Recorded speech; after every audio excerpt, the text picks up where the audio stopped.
PUBG बैन भइला 4-5 महीना भइल, फ्री फायर खेल ले। बा बेटा का बात कहले, पबजी बंद हो गइल बा त एकर माने हम फ्री फायर खेले के चालू कर दी। ई फ्री फायर भणुआ गेम ह, गोविंद चला मत ना तो अभी फ्री फायर के बंद करवा दे।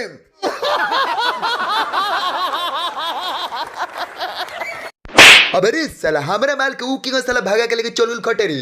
को बजे भगला सा मामा बतिया चुप रहो साला केरा, साला पूजवा धोखाबाज निकल रे। ई बताओ ओकरा भगाए मदद कौन कइले बा? ए मामा ई बतिया त हमरा पता नहीं कि। अरे तो ते का करत ले रे? ए तनी शांति बनाओ ना। चुप साला केरा, साला हमर माल भागल बे तोरा नहीं का पता?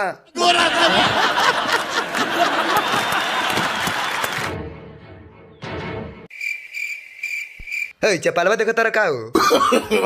नो हई 80-90 रुपया ना 100-200-400 रुपया चार देखो 400 में का करता रहो? ई 100-150 पहने वाला आदत नहीं क्या हमरा लगे। पागल हुआ का? ई कौन गरीब साला हमरा बेटी के पटा लेलक रे। हई चेहरा बा इंगा देखे के मत देखियो, जमीन में सब चीज बा, धन उन सब भरल बा। कहबो त आधा कट्ठा नामे को देम तारा।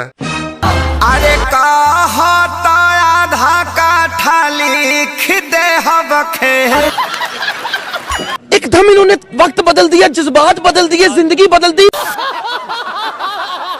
तो भाई लोग वीडियो पसंद रहा तो ऐसा कॉमेडी भोजपुरी में देखे खातिर भाई लोग चैनल के सब्सक्राइब करल मत भूलिए लो, ठीक भाई। ऐसा तार लोग फनी फनी बहुत सारा वीडियो मिली आ जाके चैनल में देखो लो बावे आ बहुत सारा आगे मिली, तो सब्सक्राइब जरूर करिए लो।